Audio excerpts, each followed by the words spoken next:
So ही मी कविता लिहिली आहे माझ्या बाबांसाठी. ती आज मी घेऊन येणार आहे तुमच्या सगळ्यांच्या समोर. कवितेचं नाव बाबांची बेडी. भरलेल्या मंडपात बाबा कहाणी सांगत असतात. कल्याण झालं म्हणता म्हणता सारखे डोळे पुसत असतात.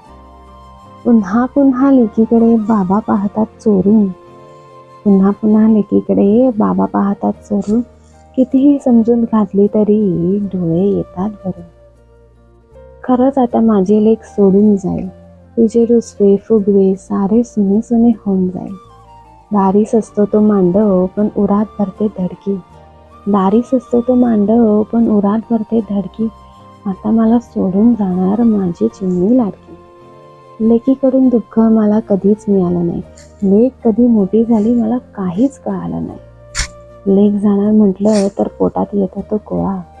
लेक जाणार म्हटलं तर पोटात येतो तो गोळा. अंथरुणावर पडतो पण लागत नाही डोळा, पण लागत नाही डोळा. आवडली असेल तर नक्की मला सांगा. आणखीन हो, तुम्ही तुमच्या बाबांना शेअर करा. खूप गोड कविता आहे, खूप